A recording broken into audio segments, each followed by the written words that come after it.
do think it's interesting that Nesmith, you're talking about a full rotation of wings here with Tatum healthy tonight. And he came in and played 18 real minutes. I mean, there's a couple in garbage time, but most of his minutes, he played 16 minutes before coming back in here at the very end of the game. So those are actual rotation minutes. And he came in the second quarter, I believe, for the first time. And that was, I mean, you know, we were texting each other. This is literally all you want out of the kid right now. This is a perfect performance. Just let Tatum and Brown create, get into the lane, draw people to them, kick it, and then take your shot. And he did it. And I mean, he was 3 of 5, but they were all the two he missed could have gone down as well. Quick release. That's it. I mean, everything else, the growing pains, the defense, you live with it for a little while. This is all you want out of him. If you can get 20 minutes out of Nesmith and a few open looks whenever he can, whenever it's created for him, great, gravy. I love it. Plus the Tommy point hustle back off that missed 3 where he's the only person going back. Only person going back on defense, and he runs back and deflects that pass and breaks up a bucket. I love that. Yeah. So maybe he's not up to snuff on defense, but he's trying. I like it. I like everything I've seen. And again, you have to evaluate the minutes for what they are, but these were real minutes in the game tonight. And he clearly jumped Grant in the rotation. He was out there, I'd say ahead of Javonte as well. So he's starting to kind of sneak up a little bit. That's exactly what you want to see. Well, that's exactly why Brad Stevens wasn't so eager to pull that trigger. Remember everyone asking for him after like game 5? Oh, just play him.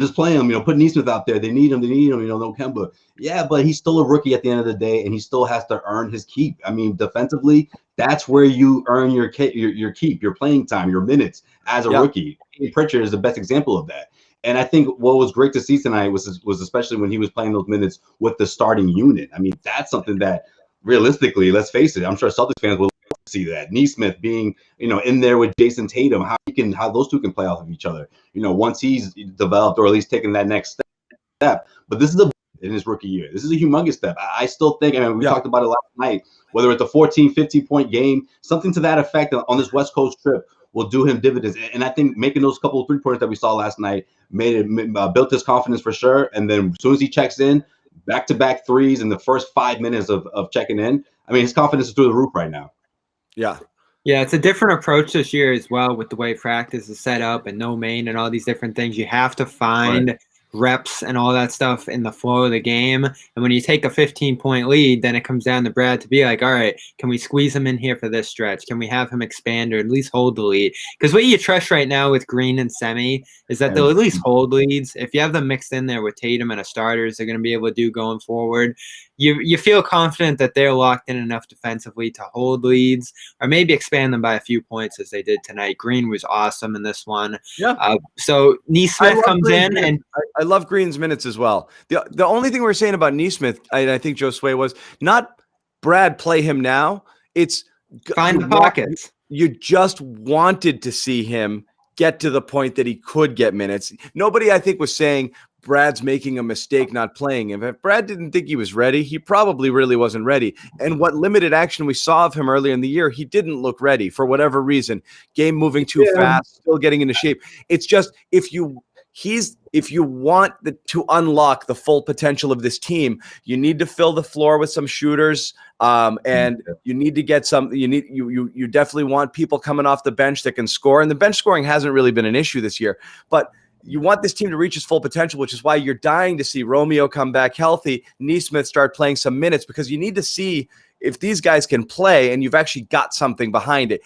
And again, what Ojale is. Javonte, gravy. You're getting great minutes out of him, but that's about what he's going to be here, an athletic energy guy, fill the lane on the break and all of that. Yeah. But these guys might be actual, legit NBA players in a year or two, or hopefully sooner.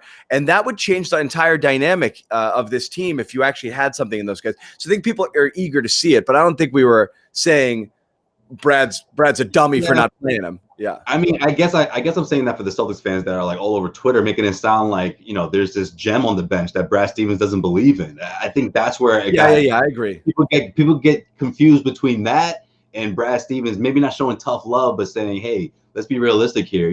How up to speed is he going to be at the pro level, without all the training Especially in camp this without year. summer league. Exactly, without playing in this shit, the NCAA tournament. Like he hasn't played basketball since before the pandemic even started, or before the NBA shut down. You know, before everything shut down. So it was about a year. right. I mean, maybe, he can't get up and down the floor. Was he running? Was he playing maybe he was being a responsible citizen and not playing basketball during those years. Is my bad not? Oh yeah, you can see that. The NCAA tournament, you know, I think that makes a big difference, you know. Especially I usually think one really good shooting year, you know. Yes, the bed's not made. I just rolled out this morning. That's how it goes after these late shows. Yeah, you never showed that part. I didn't even notice that until they I didn't think it was on camera either. These people are observing it. Yeah, they're all over it right now. It's so Bobby Bedcam. So the listeners wanted a collective Aaron Nesmith apology cam. Are we there yet? No. Why? Why would we say that? This is what I'm talking about. See? What are we apologizing for? Because Brad Stevens didn't know he had the gem, John. He didn't know he had to shoot. We're dying for him. We're literally saying, like, oh God, can't he just get out there and do this? Great. That's literally all we want.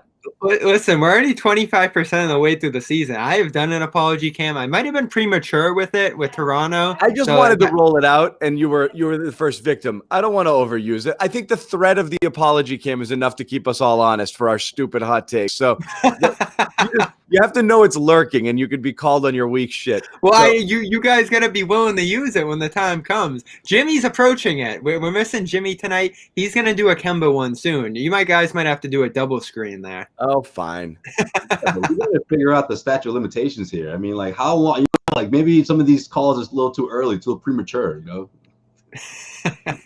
You're right. You don't want to do this too soon because the last thing you want to do is do an unapology cam, which my Raptors are, pushing for right now. I still think they could possibly get back in the playoffs. Like game one, I was on the wrong end of or at least after game one, I was on the wrong end of the Jeff Teague thing. But John was getting ready to cue up Bobby for the apology cam in game two because Jeff Teague dropped 19 points. I'm like, oh, I know.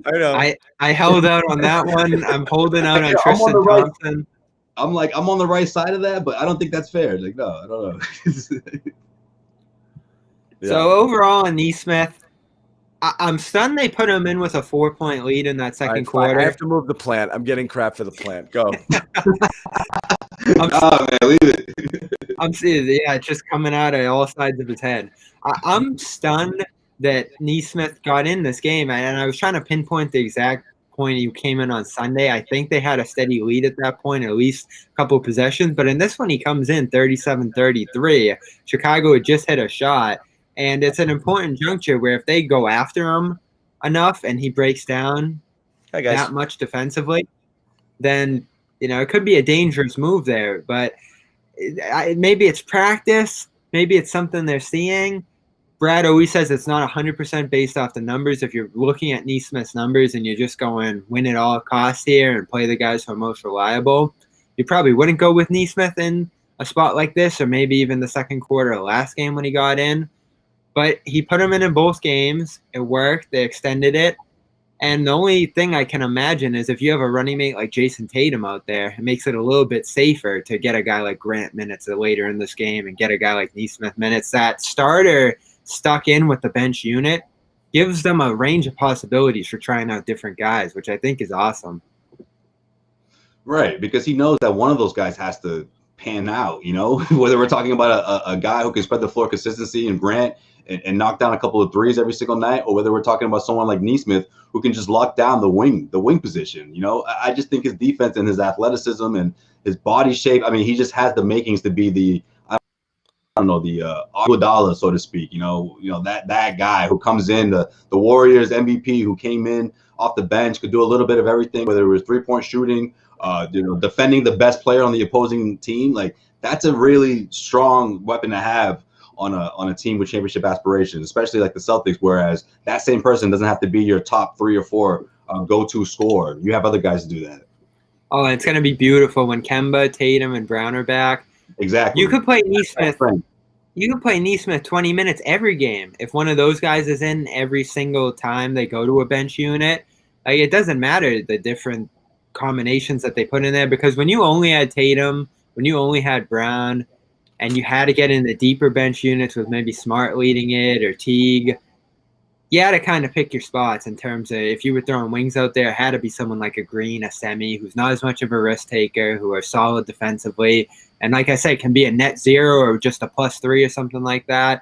When Nesmith came into this game, he did botch a few possessions defensively, but they were able to get a few buckets right back. So the balance was there. And they've managed the bench so well this year, where I think every single night, save for those Philly games last week, they've had an advantage when those second units have come in, because it's not like they're putting out 5 bench guys. They always have a starter out there.